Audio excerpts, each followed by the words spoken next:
It is the Smartman Show podcast with Brian and Nate. I am Nate. That is Brian. How are you? Brian, I'm good, man. This is new territory for us. It is new territory for us. For us. I've been doing the podcast thing. You've done podcast things before. I have. I've hosted a few podcasts, but we have not done one together. I can't. I am so excited to do this with you. Now, real quick, we're going to explain the origin of the Smartman Show name. Because it has nothing to do with smart. No, although I would say for both of us, part of this show is us trying to be smarter. That's kind of the whole idea behind it. Yeah, grow a little bit. So the Smartman Show comes from our on-air names. We worked in radio together for 15 years. You're still there. I am not there anymore. Yep. And Brian goes by the name of Cartman. I go by the name of Smitty. And because we're on a first-name basis here, we're going with our real Christian names, as the might say. The Christian name, the government name, I'm excited, man. I think this is going to be kind of a cool thing. You and I, it's funny because we've had plenty of deeper conversations when we're not around microphones.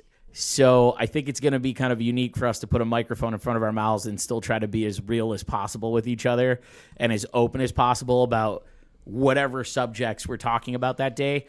Because I do think when friendships are formed through work, which our friendship was formed through work, I do feel like there is a certain level of honesty, but also some things you don't necessarily share or get too deep into with somebody. And even though we've known each other for a lot of years, I think it took a really long time for you and I to kind of be open with each other about, a lot of things, but specifically, like, you and I have talked about mental health a lot lately, and that's something we never talked about. So I think this is kind of good for us to be doing this and like having a real conversation surrounding anything that we're talking about versus just, hey, how can we make this a funny bit for the radio? Like, it's like real deal. It took us so long to kind of get comfortable with each other. Right. And I know a lot of that has to do with like our backgrounds and like who we are and what we like to do and things like that, because you like to do, I would say we are the most opposite of people probably socially. Yes. That I can imagine. Yep. And I don't want to say how we were raised, but like our backgrounds, you know what I mean? Yeah. I think it's completely opposite. Well, and I think let's give some examples. Like, I think you're a go to a concert and have a good time guy, where if I'm not paid to be at a concert, you likely will not find me at said concert. Too many people, not my thing. See, and I think I've evolved. I liked going to concerts, and I like going to shows that I want to go to. Right. But there's no show I want to go to. Yeah. Yeah, I guess so. But by and large, man, I try to avoid, yeah, places with a lot of people. Okay. I'm realizing more and more that things like that just give me anxiety, which is one reason why we have cameras off right now. Right. Yeah. Because we're both more comfortable in this medium. Yeah. It's a different world in that aspect too, as I know you did a podcast with video before. And, with video, I've been judged on my voice plenty, so I'm okay with the abuse that I take when people say you sound nasally. I don't like your voice. You're too hyper. But to then put myself out there on video, it's tough because I don't have the best self-worth of how I look or how I appear to people. So to put that on display would not be my cup of tea. I think it removes that, I don't want to say vanity, but you're worrying about like necessarily how you look in a moment or how you think people are seeing you in that moment. Right. And there's so much more opportunity, I think, to have like fun conversations with what I think we both call like theater of the mind sort of things. So you can really fuck with some things when you can't see them. And it's easier to hide if we cry. Absolutely. Absolutely. There may be crying in this. Hey, look, this podcast for sure is something that I think you and I both feel that we want listeners and followers to kind of help us mold this podcast. You know what I mean? We have dedicated segments that we're going to start with, and then they're going to kind of evolve. We have a segment called It's the Comment Section where, you comment on a video or whatever, or shoot us a fucking message or whatever, and we'll respond to that in that part of the podcast. But things like that, we're going to grow and kind of hopefully have some input from listeners as well. Well, and one other thing I wanted to mention from the differences of what we did in radio versus what we're going to do here with the podcast is I think both of us built somewhat of a character over time doing a radio show. And although I'm much closer to who I am as a person now versus when I started as Cartman and I was attempting to be something and I had a certain image I wanted to maintain and a certain different from everything up in the market that we were in. There wasn't a lot of shock jockey stuff. That was more of a character that I built over time. And thankfully I've evolved a lot on the radio and I'm not exactly the person I used to be. I'm more myself, but I think there's probably more myself that I can be here than even when I'm on the radio.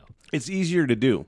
Yeah. It's easier to do when you're not, you got to get to a next song or you got a commercial, you got ads you got to get to that you're obligated to do. Right. And I think we would love really advertisers though for the podcast. Absolutely. That would be great. But it's set up totally different on podcasts, Yep. Well, we could take our time. We can go as long as we want or as short. We could do a 5-minute podcast if we wanted to, or we could do an hour-long podcast. It just depends on how things are flowing. That does it for episode 1. Episode 2.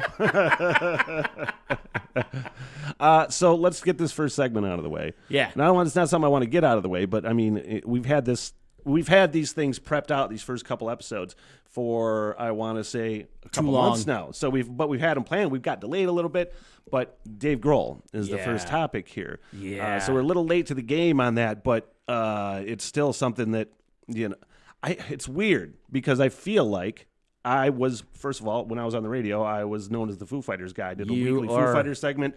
I don't want to talk shit about Dave Grohl because I love him as an artist, and I've read his book, and I love him he seems to be an awesome person. And it's hard to judge your favorite people, but sometimes you gotta, I don't want to judge. I'm not going to judge. I almost feel like in the world of music and acting that the majority of people who get into that and make it should not commit to a relationship and should not bother doing the family thing, because I feel like a lot of these people don't have the ability to say no to the temptation that comes within it. Lemmy from Motorhead had the best quote possible when it came to having relationships. It's not the same for everybody. Everybody's different. No relationship can survive a guy or a girl being in a rock band unless the other partner is also in a rock band. And even then it's difficult. Because you're away 7 months of the year, Nobody's going to stand for that. Either they want to go with you, which doesn't work, or they sit at home and have affairs, or if they sit at home and take care of the kids, they build enough resentment because they think you're having a whale of a time on the road, It can't work. It's one of those things you have to make up your mind between rock and roll or your beloved one, and since sex only lasts for, half an hour at the very top, rock and roll set lasts for an hour and a half, so I think we got that one sorted out. So, I mean, again, that doesn't go for everybody, but right. As far as and it doesn't go for all rock stars and all artists, like you were saying, but it's super fucking true, dude. I mean, if you have somebody going out on the road for however many weeks, months at a time, it doesn't necessarily, again, go for everybody because Dave Grohl's daughter is in the band. So that's not like he has the same he has a very family-oriented tour. They all go on tour with him. What was it like back in the day? It's so easy. Yeah, and I think with those rock stars, I think Lemmy said it best. You're on the road so much, and then the resentment sets in from either party.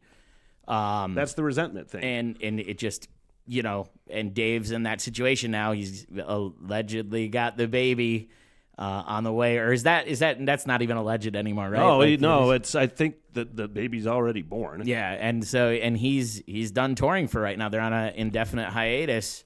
Which is weird. Is that him canceling himself? I'm pretty sure. Because I don't feel like if he went on tour, I don't feel like people are going to go, well, he had a baby out of wedlock. I am not going to go buy tickets for his show. That's the not thing. the same thing. The amount of people that are talking shit, again, cheating is shitty. Right. And it's a lot of times unforgivable. I think they're trying to mend the relationship. Right. But I mean, I don't know. I look at it from a point of view where it's a shitty thing and it's awful when it happens. Not everybody's a serial cheater. Right. Even serial cheaters do it for a reason. The reason is usually really deeply seated from fucking traumas, and things like that. So I don't know, Dave Grohl's mom died. Taylor Hawkins died. Yeah. You know, all of these things happen. You don't know how that affects a family situation. Right. You don't know. And then all of a sudden, because I'm look, and And don't it's like not to get excuses. You're not making excuses for what he did. You're just simply No. stating that it can happen, that those things can cause people to act differently than they were. Right. And I don't know. I went through the rumors on Reddit about Dave Grohl. I don't know, was it Dave Grohl's relationship with alt porn goddess revealed after he welcomes baby outside of marriage? I don't know if that's true. I don't know if that is the mother of his baby. Will we find out more about Dave Grohl's indiscretions? I don't know. But I mean, when something like that happens, usually when one person comes forward, there's a whole line waiting behind them. So right. And this is not a Diddy situation that we know of. Right. Like, then we'll get into that in the next episode. I can't wait for that. yeah. When I say can't wait, it's just that's one of those things, the Diddy thing and this thing too. I really waited to get into like some details and really talk about this until we Yeah. did the podcast. But they're two very different things. Stepping outside Sure. of marriage, when you're a rock star on the road for X amount It of time. doesn't matter what the job is. I guess. I'm Right? just saying, stepping outside of marriage versus trafficking women, Oh, possibly sure. children. This is two different cancelable offenses. And I don't really think the one on the left here, the marriage thing, is like, hey, I'm not going to go see you Right. because you cheated on your wife. Right. It's I don't. Yeah. At what point? At a point, does the cheating thing become cancelable? You know. I think if there's forced anything is when it becomes cancelable. I mean, that's when it becomes. Oh, sure. No. If you when it found becomes out, a broken law and somebody who's I'm just talking completely about ruined and traumatized, that's cancelable. I'm talking about consensual relations. You know what I mean? I just don't know if it is, because what does him cheating on his wife have to do with the music? You really do have to look at every single rock star that has ever existed and has ever taken part in groupies. Yeah. You know, you look back at the 70s, especially 60s and 70s and the 80s with Motley Crue and bands like that. What they were doing to young women. You read some of the stories about Zeppelin with the Mud Shark, and you read about some of those, how young some of those girls were who were in their teens and in their I don't want to say preteens because I don't know that to be true. But that shit happened all the time. And that is, to me, But cancelable. but again, you go back or you flash forward 40, 50 years, and and all that stuff's out. Right. There's stuff out about John Lennon beating his wife. He's not cancelable. Yeah, that's true. At that point, when That's does it- true. I don't know. I don't know if indiscretions will lead to cancellation. It leads to a bunch of garbage rumors that you don't know is true.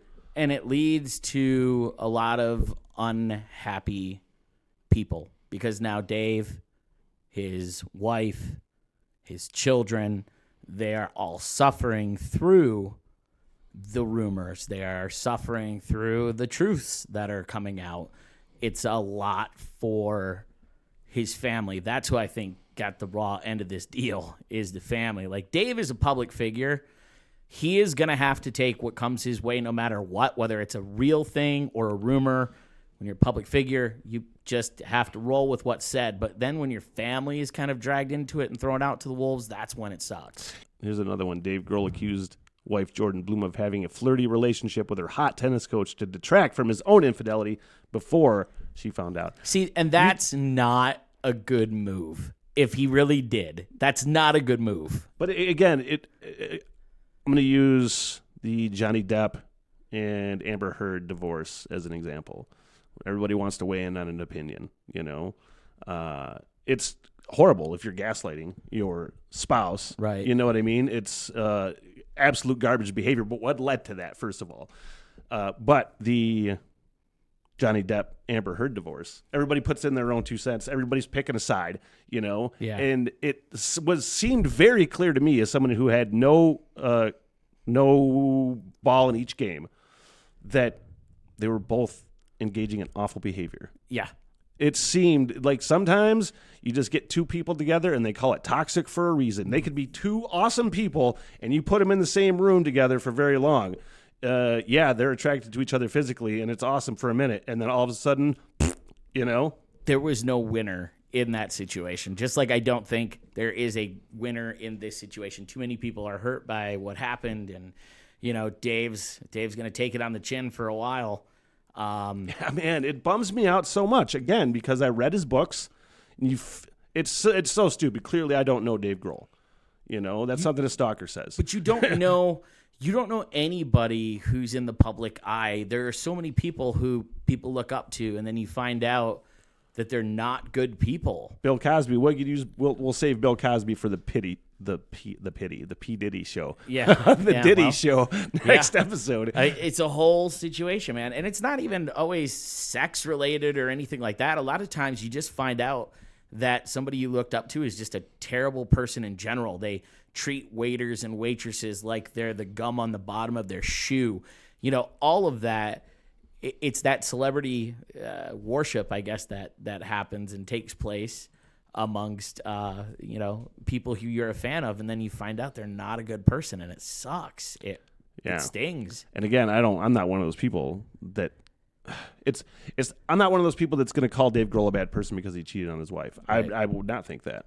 But it's one of those things that makes you wonder if they are a bad person. Yeah. But I don't think behavior doesn't dictate your humanity. Right.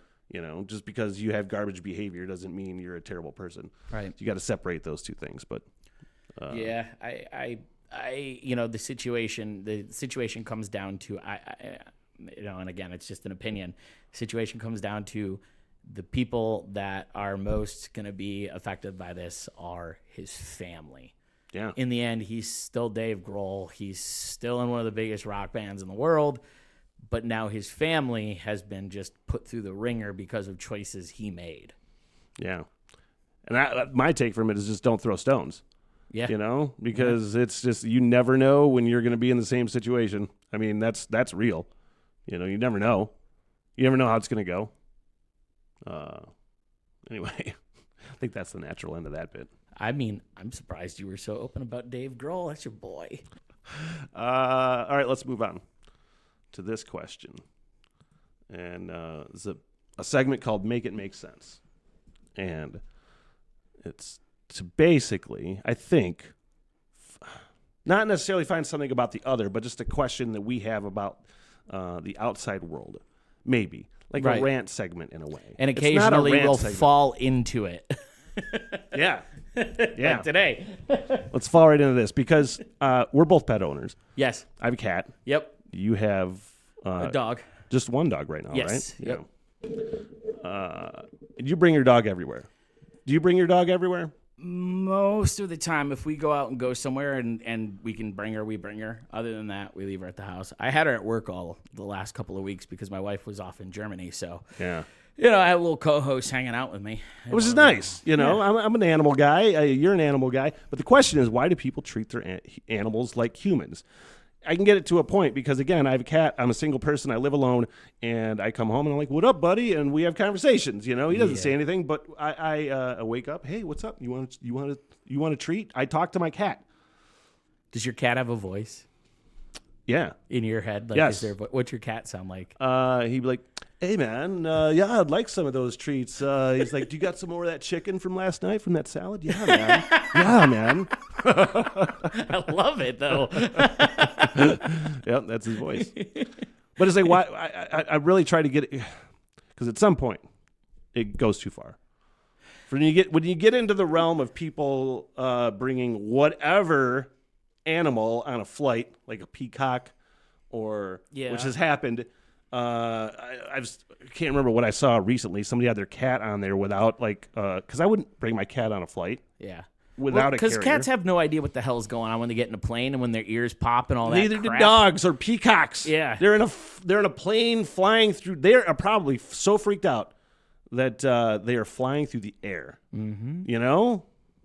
First of all, I understand you have to bring your pets with you sometimes. You're going overseas, you got to bring them on a flight, but there's a place for them, and they got to stay in the hold with all the rest of the luggage. It sounds terrible But to there's call a your pet pet's space. Luggage, huh? There's a pet space. Sure, I mean, but it's they're not like you're basically stacking suitcases. they're in there with the luggage.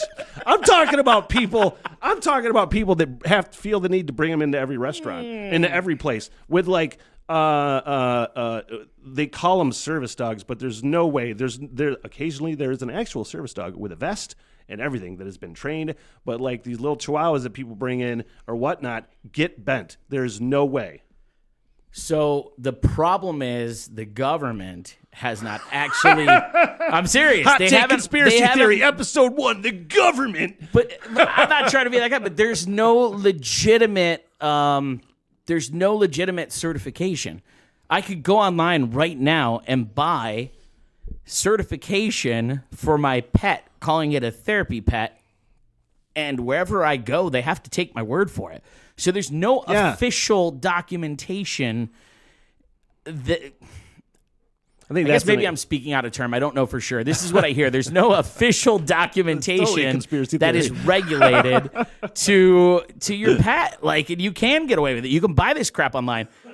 You can buy the vests online, and there's nothing official about it, and that's the problem because people do have service animals they need for like, legitimate reasons, but there are people like you're saying who's just like, I just can't spend 5 minutes without my little buttercup. I just like I feel terrible saying this because I'm a firm believer in people will call it woke, but I'm a firm believer that those things, a lot of those woke things are things we need in society.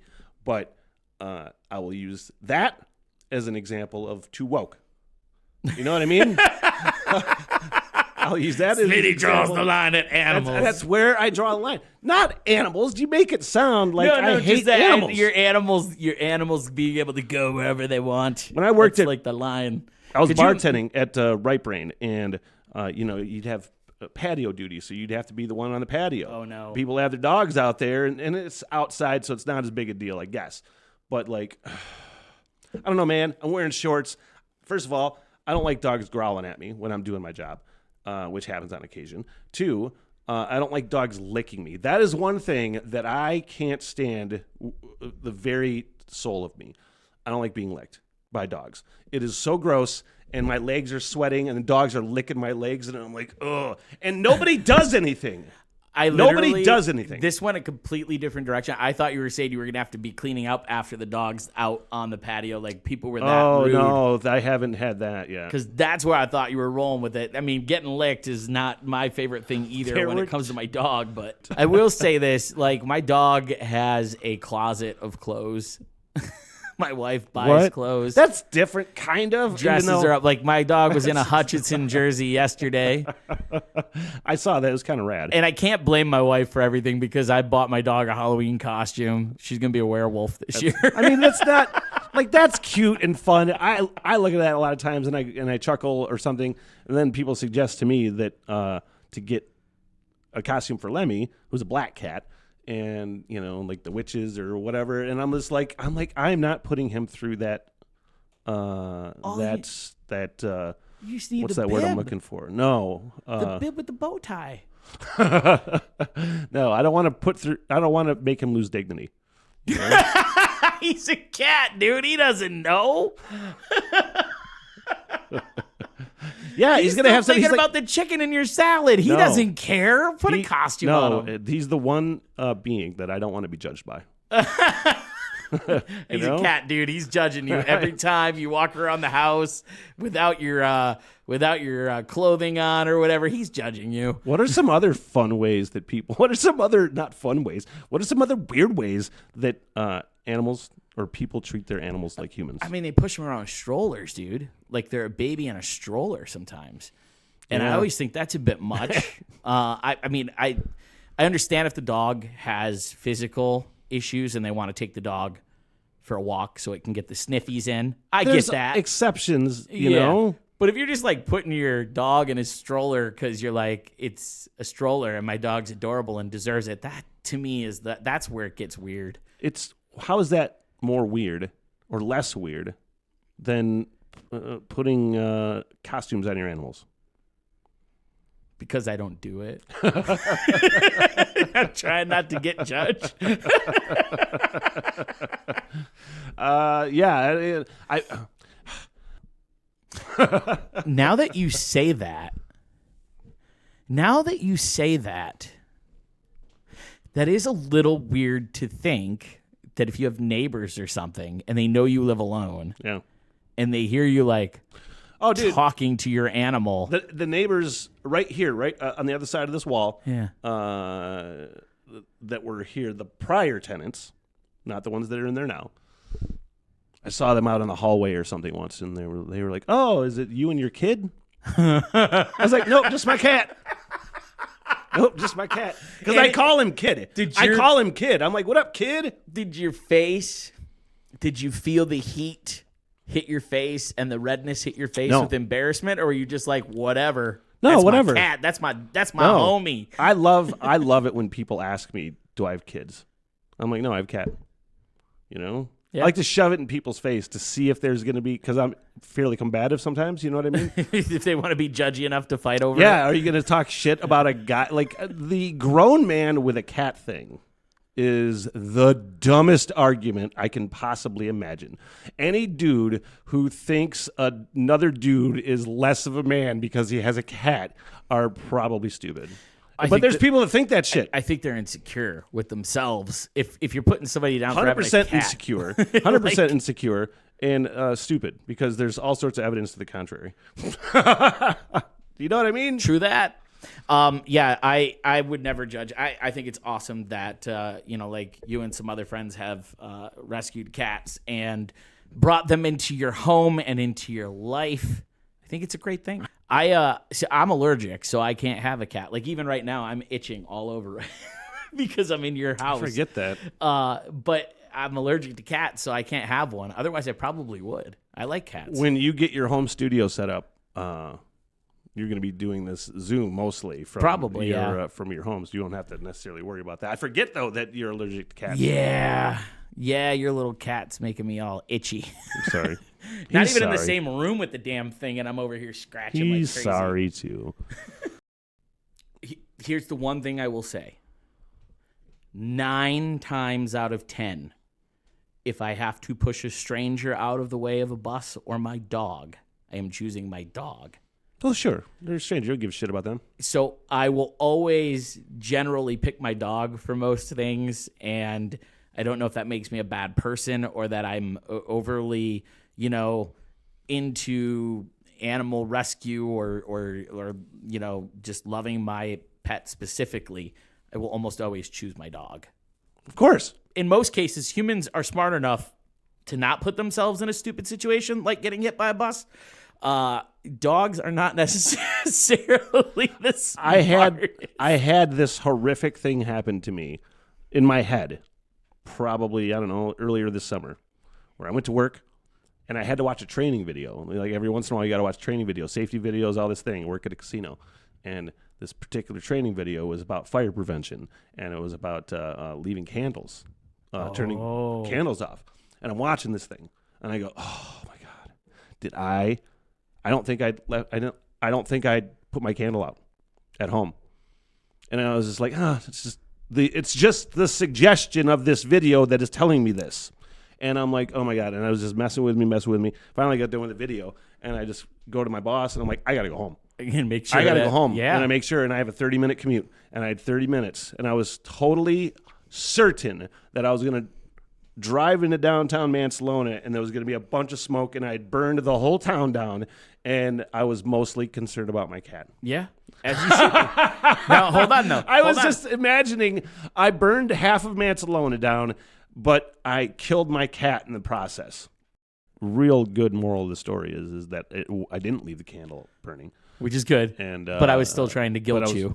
Worried about burning my cat in a freaking downtown fire. But that's not weird to me that you worried more about your cat than the rest of the city. Like, who gives a crap? Like, it's always going to be about your cat. My knee-jerk reaction was like, I don't care about them. But then I do. I realized I really do care about people living in this town. So anyway, I don't think I have anything else to add to this. No, I think it's a good discussion, though, for people to take a good look at themselves and ask themselves, have I gone too far? Yeah, find those rational lines. Don't cross those rational lines when being out in the public. That's what I'm talking about. That's what I don't like. Now, a segment we're for now calling homework assignments. Homework assignments, where we give each other, I don't know, I don't necessarily want to do albums, or music necessarily, but we're doing TV shows, movies, things like that. No books. I made that very clear. I know. I don't want to call these reviews necessarily. These are thoughts on, kind of when I do my music reactions, the Rock Radar reactions on YouTube. My whole sort of idea behind that is opening my rock and roll mind and stuff that I didn't think I would like before necessarily, or have never heard before, but I always had this automatic judgment about something. Sure. And I just kind of listen to it from a fresh perspective with that open mind perspective, and rather than find the things I don't like, find the things I do like about it. That's kind of the way I try to tackle it. So this is sort of that same vibe. Yeah. Or we give, and I think... And we have an age gap, too. Not that much. It's not a big age gap, but it is enough that there are things you were into or experienced that was not within my reach, and vice versa, due to that difference in age. Because it's 7 years? I'm 49 almost. Yeah, so about 7 years. Yeah. And that's enough, because if you were 14 and I was 7, we were probably into very different things. Yeah, no, that's true. So it's another thing that we can both learn from doing this type of stuff, because I had never heard of what my assignment was until you told me about it. Yeah. And I think that's because you were older when it came out. I was probably sperm at that point. But I gave you, I don't know what year this movie came out. I think it was 82. Yeah, I wasn't like born. That. Yeah. I was. But I didn't discover this movie until I'm pretty sure I got out of the Army. I discovered it when in my early 20s, mid 20s, I want to say. And it's an animated film by Ralph Bakshi, and he does the animated Lord of the Rings. He does, there's a movie called Fritz the Cat, and a movie with Brad Pitt and Kim Basinger. It's half animated, similar to like Roger Rabbit, and it's called Cool World. Brilliant animator. And he did the movie American Pop from 1982. And quick, real synopsis of the film. It follows, I want to say, 4 to 5 generations of Russian immigrant families that come to the United States, and how their role in American popular music kind of evolved within that family. Right. It's one of my favorite things, and I always loved turning somebody on to that movie. It was really interesting. The first thing that I noticed was the animation was very different, and I could not place why. It looked more real in movement and less cartoony, darker, gritty, and I was like, what is going on? So that was the first. I stopped the movie, and I went and looked it up because I was intrigued by the animation. And what I found out was they actually animated over actual real actors. life stills, yeah. Yeah. So these are actual actors that are portraying the part, and they literally just animated over them. And I thought, damn, that's kind of cool. So that was different and unique to me as well. I've never seen anybody really ever do that. That formula for animation. I guess it was pretty popular back then. I just didn't know about it. I mean, I didn't know it was. I guess it was just starting to be a popular thing. I know they did it in music videos and stuff after that. But the story is cool. It's also sad. It's really sad.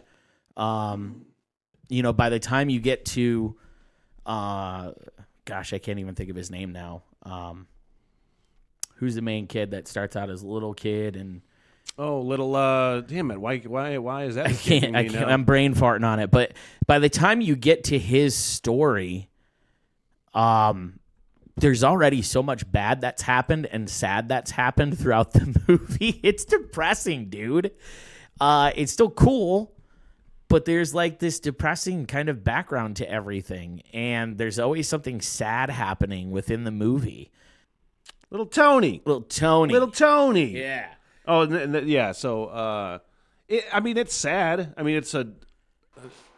It goes from starting in Russia, where the czars in Russia forced them out. So he flees Russia with his mother. She dies in the Chicago fires of 19 whatever, and he gets in with these vaudevillians. Circus. Yeah. Yeah. And then, so he's in this circus scenario, and he's growing up within this circus surrounding, or vaudeville, whatever it's called. And he's learning the ropes on that, and then his freaking life, that he ends up out of that because the building burned down, right? Yeah, and then... so they lost their place to do a show. He gets married. His kid then becomes another musician who gets killed in World War II. And his kid that he had before he went to war is essentially a junkie. He goes out on the road, but he starts writing songs with these 1960s psychedelic bands. Right. The soundtrack in this movie is also outstanding. And the music, that was really cool. The music popped off the whole time when the music would kick in. It was really kind of cool because it just fit perfectly into the animation and into what was going on within the story. I don't know, man. The movie ends up getting to the point where little Tony is with the guy who is his father. Well, he doesn't even really realize it at first. And, one day his dad just goes, give me your guitar. I'll be right back. It reminded me of what's that Futurama show where he ties the dog up before outside the... Oh, I don't know. He's like, just wait here, I'll be back. He goes to pawn the guitar. In the show Futurama, he tells his dog, I'll be right back, and then he ends up in space, and the dog never leaves. It just stays there until it dies. And so the kid did. He sat there for like a day or two waiting for his dad to come back, and his dad never came back. But somebody did drop off drugs. Because he was dealing drugs. So this kid starts dealing drugs, grows up dealing drugs to rock stars, and then becomes a rock star himself. Yeah, and the way that happened, too, I thought that was kind of cool. He, walks in, he's the, what did they call him? They called him not the Iceman. They were calling him the Snowman or something like that. They had some kind of nickname for him. I can't remember what it was. But he he goes in, and they're like, yeah, you got the stuff, man? And he's like, yeah. But I'm not going to give it to you unless I can write a song or unless you play my song. Yeah. And that was how he worked his way in. And then they realized this guy is one of the greatest music writers of all time. There's a cheese aspect to it in a way, but first of all, it's a cartoon. Cool. But it's cool. And not the selling and buying of drugs. Definitely. I love the way that the story flows, but then... I'm a huge fan of American music, or just not American music, but rock and roll and American popular music throughout the years. And I try to study that stuff to an extent. But that's a great chronicle of just how, music fit the times and how it influenced the times and how it influenced people. It's fucking brilliant, actually. Yeah, it was interesting. I'm glad you had me watch it because it was not something I would have watched otherwise. Yeah. I don't think that would have been on my radar in any capacity. That's kind of the idea. I think this segment, the homework assignments, a lot of times I feel like for us, it's a good way to just talk about new movies. Yeah. You know what I mean? Yep. Because there's going to be a lot of times very few movies or shows or things like that you've seen that I haven't, vice versa. Taste the things I know I don't want to watch. We'll get into that. I've already told Smitty that there's a few movies I loved as an 18-year-old that I have to make him watch, and he was so sad when he saw what they were about. Yeah. Again, two different people. Yeah. Well, it's because I worried about that with Ted Lasso.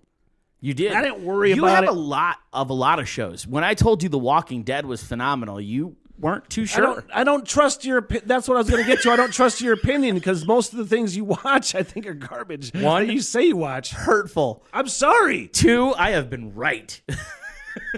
You have been right on other occasions. Cobra Kai is still great. I don't care if you decided not to watch that. I tried to watch it. I tried to watch Cobra Kai. I know. But it's no Ted Lasso. No, it's not. Because, again, you told me before, you came on a podcast several months ago and talked about how much you loved it. And even then, even though our boy Tim was another fan, and you're like, oh, dude, check the show out. It's like opening the rock and roll mind. Again, with music I didn't want to hear. Right. I just hear about it, and I'm like, ugh. And I like Jason Sudeikis, but I was like, was it the soccer thing that turned you off? Like, honestly, no. And I thought it was another show, and I can't remember the name of it. Hank Azaria? and he does play-by-play. Isn't that a show? Oh, maybe. I don't know. I thought I'm that familiar was with that. Okay. And I'm like, you know. But even if it would have been soccer, I still would have been like, I don't really care. But I'll tell you what, man, I'm sure I'm not going to cry in this segment. But I'm not ruling it out. Wait, he is a strong and capable man. He's got this. I won't rule it out because this show affected me in a way I didn't really think was possible. Yeah. I didn't really think it was possible. First of all, it is a brilliantly written show. Super realistically written. Just like dialogue and the way people handle each other. There's not the same tropes that you get with other shows where they do unrealistic things and say unrealistic things. There is communication. There's dialogue between people to settle problems. You know what I mean? When The people are writing- doing bad things, there's reasons behind Exactly. them and driving forces that you don't know about until you do. And I'm almost positive I've never watched a show or a movie or anything like that where I have automatically and immediately felt so relatable. Yeah. And I related to not only Ted Lasso, but I bet you there's 4 or 5 characters in that show that I can relate to either now or at different points in my life. I really think that that's why it's such a successful show. I think everybody can find a little piece of themselves. I watched the whole first season. We do talk about mental health quite a bit. Yep. I've never seen it portrayed as accurately with the right amount of empathy and the right amount of humor, and in a way that clearly normalizes it. You know what I mean? People will talk about normalizing mental health and talking about mental health, but until you see it, and yeah, it's a TV show, but when you see somebody experiencing very realistically things that you've experienced before and things that you've seen and things that you felt in a way that no other show has done. I bet you in that first episode, I was immediately hooked. I was like, okay, I think I was already crying in the first episode, maybe the second. I was like, oh boy, is this what I'm in for? It's a roller coaster of emotion, man. You're laughing one second, and then you're hiding your face if you're sitting next to your significant other because you don't want her to know you're crying. Yeah. At least that's my experience. No, I let it go. I don't really care. I'm past the point. First of all, that the main sort of motto behind the show, believe. People will say it's cheesy, I think. Mm-hmm. But let me put it this way. Do you know who, or can you even think of who would be, and who is, I'm saying it, is the real life Ted Lasso? The real life Ted Lasso? Yeah. Coach Campbell. Absolutely. Absolutely. He's just a little bit more aggressive. Have you ever made that analogy before? I thought about when I would see his speeches, and the openness to showing his emotion, like whether it be screaming out of anger or crying. It's Ted Lasso is dramatized, obviously, but it's the same thing. Mm-hmm. It is a dude coming in with a genuine mentality, seems to be a genuinely good person who genuinely cares about other people, and they talk about grit a lot. You know, and I've read this book called Grit. There's a psychologist by the name of Angela Duckworth. I got 5 pages in. That's why I do the audiobook. It's a real philosophy. Yeah. You know what I mean? That you can get so much accomplished with that. But at the core of that, or before you even get to the grit part, is belief. Yeah. Like at a press conference the other day, Dan Campbell was talking about whatever win that they just had.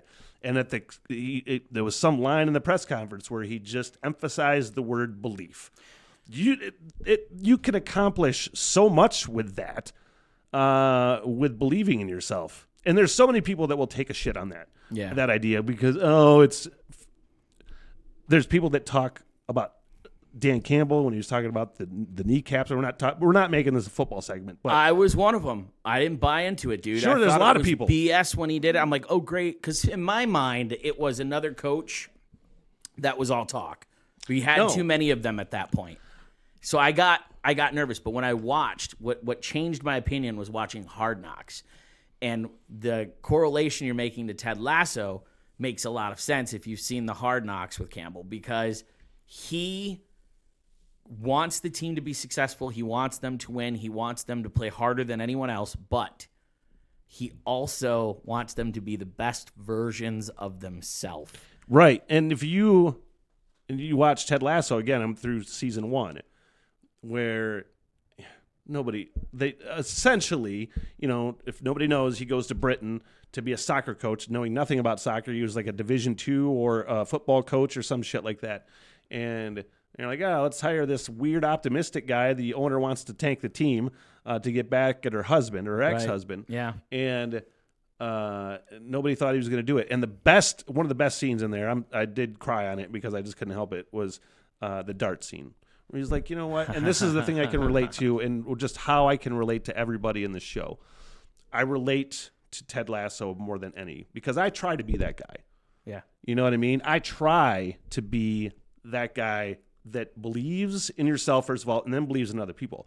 And then just in my daily life, when you see somebody out trying to engage and trying to get somebody, you can tell somebody's having a shitty day. Yeah. Try to get some sort of thing. Granted, I'm an a-hole a lot of times, but I think at the core of it, I really do try to engage other people and to be my best genuine self. I'm trying to do that. Yeah. But you're battling your own brain along the way. Yeah. They again portray that so well in Ted Lasso, where this dude, you can tell he's got shit. You know what I mean? Yeah, and it starts slowly. You see it slowly through the first season. And then it comes out towards the end of the season. You really get to kind of to see a look at what Ted's shoveling. Yeah. He's one of those people who fills everybody else's cup and doesn't really make sure his is full. That person. Absolutely. And that's the thing about Ted Lasso that I love about that character is I feel like he's the person we all want to be and we all strive to be, but we see that we don't quite come up to his level, or we fall short. Well, that's, that brings me to being your true, genuine self. You can't be Ted Lasso. You got to be that in your own way. Yep.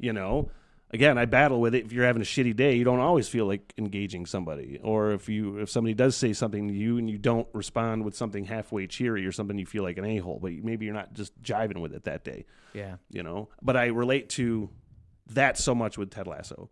I relate to Coach Beard, the single guy just who you can went tell through a string of relationships and just drinks beer with his buddy. You know what I mean? And you can tell he does. You can tell stuff about him if you watch closely. There's little hints about him along the way, whether it's he's tired or. Well, I accidentally watched season 2, episode 9. I went to watch episode 9 for season 1. I don't know how, but I went to season 2, and that was a Coach Beard centric episode that I think was fairly spoiler free. So but it was still great. I'm grateful you landed there.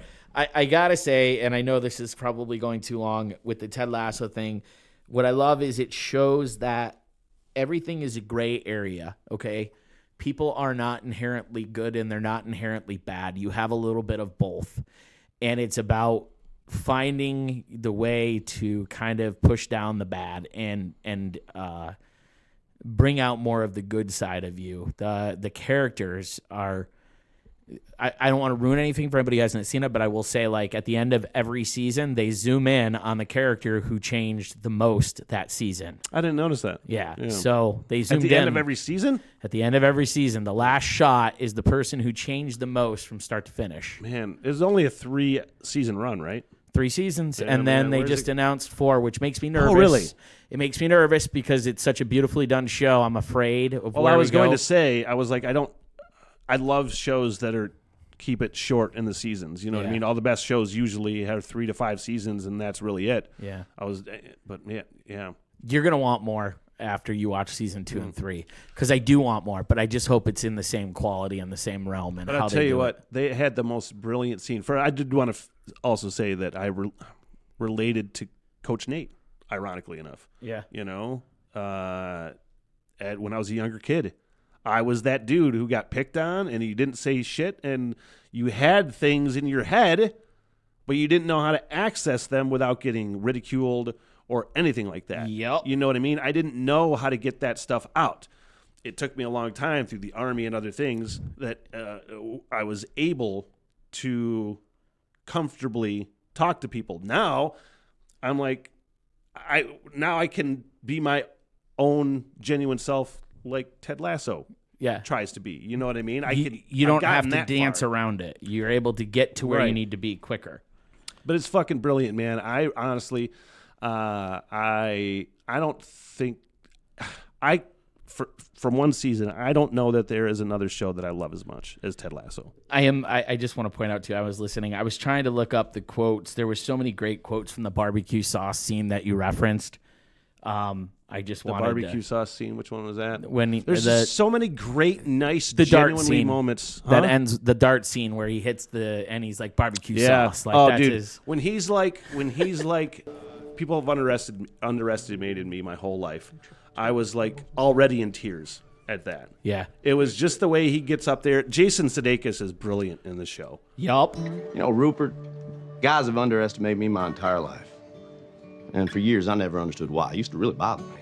But then one day, I was driving my little boy to school, and I saw this quote by Walt Whitman. It was painted on the wall there. It said, "Be curious, not judgmental." I like that. I never knew that he was as good as he is. I think I saw that one movie that he was in with Jennifer Aniston. Oh, and that was good, but I was like, man, I'll tell you what, that scene that really, really got me was one of the most brilliant scenes in television that I've ever seen in my entire life, and that is the karaoke scene. What? Oh, the karaoke scene's great. Yeah, no, be curious, not judgmental.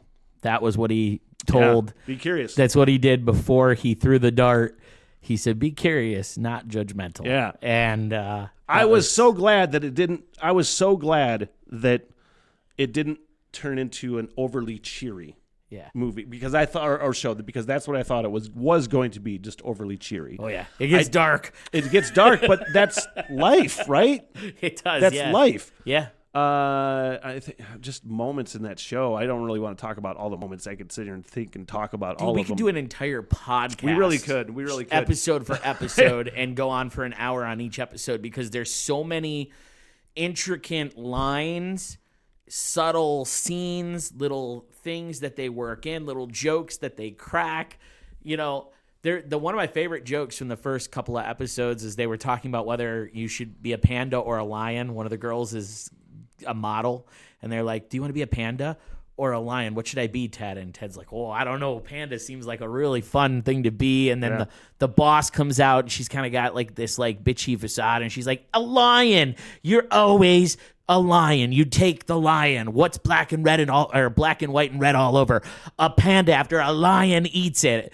And then comes out the star player, you know, Mr. Big Shot. He's very conceited and full of himself. And Ted turns to him and says, "What would you be, a panda or a lion?" He goes, "I don't know, Coach. I'm me. Why would I want to be anything else?" And he goes, "That is the most mentally healthy thing that I've seen," or something like that. He's like, "I don't know if you know how mentally healthy that is." It's brilliant. It's great. But that karaoke scene for me, as somebody who has had panic attacks and anxiety attacks like that, was the most brilliant scene. It went through every possible emotion that you could have in the span of 3 to 4 minutes or whatever it was. Yeah. Where everybody's happy that this the owner is broken out of her shell and she's singing and she sounds great. And then it cuts to couple different characters for a couple different reasons, and all of a sudden you're laughing again, and you're like, "Oh my God, that hits you!"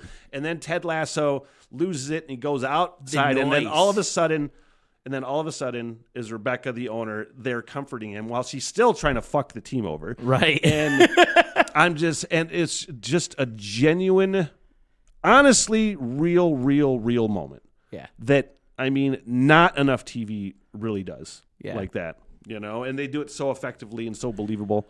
Well, and the cool part with the way they did it is they showed how with a panic attack. I thought I had a heart attack the first time I had a panic attack. I went to the hospital. I thought he was going to kill himself. Or not, because I know there's a show, but I thought he was going to like jump out in front of a bus or something. They keep, by the way, that show, from what I've seen so far, they keep teasing you with that. They keep teasing you with, I think somebody's going to jump out in front of a bus. I think somebody, something like along those lines. There's definitely stuff in there, yeah. But with the panic attack part, it showed how time is this weird thing, because it looks like a matter of seconds he's having this panic attack before he ends up where he ends up. But she sang an entire song, realized he left, got her coat, her purse, made her way out, and was comforting him. For him, it was a matter of horrible seconds when it was actually minutes at least. Yeah. So, and the sound that they used for it, it was like that tinny shell shock, tinny thing. Yeah. It's very real. It's very interesting. And again, we could go on forever, dude. But the things you're gonna see in the next couple of seasons are gonna definitely affect you. If you think the barbecue sauce line and the be curious, so not great. judgmental, you wait, bro. You're gonna be messaging me, sobbing like, well, I've already. What are you making me watch this? I've already told. Well, now I'm in it. I don't even care. It's just like now I'm happily into it. Yeah. And I already talked to a couple people. I'm like, you need to watch this show. My brother and then a coworker. I'm like, hey, this is like the best show. And they're all just shrugging it off, right? They're all like, yeah, I'll get to it. Not necessarily. I don't know. Okay. It's just it's kind of what I said. Maybe because I didn't shrug. They just shrug because I don't feel like I shrugged it off when you said it to me. I feel like I was like, I would maybe check it out, but I don't really care. Right. Not with this one. I mean, not with this one. You didn't shrug it off. But a lot of people are just like, yeah, maybe. I don't know. It's about soccer, and I'm like, but it's not about soccer. It's not about soccer. Like, one single bit. Soccer is in it. And it is. It could be any sport. It could be any activity. It could be. I don't want to say it could be military, but I'm just saying it could be any sort of group of people with a goal or whatever. All it really is a driving force to tell the story. Is the soccer. Sure. Why this group of people are together, and the dynamics between them. That's all that really is. Opportunity for great jokes too. That it's set in Britain. I can't remember what the setup was. And he's talking about. He's like, you British people got some funny way of saying things. Like, why don't you just call them cigarettes? I love it. But again, I don't know how much we're going to talk about Ted Lasso again. We talked about it quite a bit for this episode. Let me ask you one question before we wrap on Ted. I know it's stretching out here. What did you think of the episode where he takes Trent to eat? I thought it was great. And Trent's story about him, how Ted's the type of guy who will eat the spiciest food and wreak havoc on his stomach just so he is not offensive to a person who brought it to him. Like, I think it was great. Because again, the tropes that I talk about on this show, or on many other shows, not this show, where in another show that journalist would have just done a hit piece and it wouldn't have had any empathy or humanity for Ted Lasso. Right. And he was there to write a hit piece. Even Keeley and Roy, so far, Keeley and Roy and the Jamie Tart kind of triangle that's going on. It doesn't go how you think it's going to go. There's no tropes. There's no, I'm going to hide this like she fucked Jamie, right? So she didn't not tell him like another show would have done and just go get deeper into this hole. She's like, okay, this happened and move on with it. It was a thing and we can move on. That's the kind of like realistic sort of writing that I'm talking about, Anyway. It's awesome, man. I love it. So yeah, periodically throughout the episodes, we'll catch up on Ted Lasso. And then for sure, we can review season 4 together whenever that comes out. Hell yeah. I got to go. My mom's waiting outside. She's my ride. So. Are you serious? Yeah. Dude, we talked way longer. My mom is waiting for me. I have to go. Are you serious? No, I'm not serious. Huh? I'm not serious. Okay. Is that apart from Ted Lasso? No, I was just trying to tell you. We talked way too long. Oh. We got to go. My mom's here. Oh, I knew your mom and dad were in town recently. I thought they were joining in Mansalone. I'm like, all right, man, I'll get you the fuck out of here. No. So next episode, I'm going to be watching or reviewing. I don't even want to call it a review. Talking about the movie Biker Boys with Kid Rock. Okay. Can't you say Lawrence Fishburne? No. Can't we call it Lawrence Fishburne? No, because Kid Rock's in it, and that's enough for me. And I will be talking about Civil War. The movie. Yeah, the movie Civil War, which that was a hell of a roller coaster. It is. Yeah, it is. So we'll get into that episode 2. And this part of the podcast typically would be where we check the comment section. So you got any thoughts about anything we're talking about on these podcasts, throw it in the comment section. We'll address it on another podcast. And please consider click the links to follow the podcast, rate the podcast, review it, and encourage other people to check it out. Hey, Smitty and Cartman coming together like Voltron, man. And leave nice comments, not mean ones. Yeah, nice comments. Be curious, not judgmental. Exactly. Exactly. Barbecue sauce.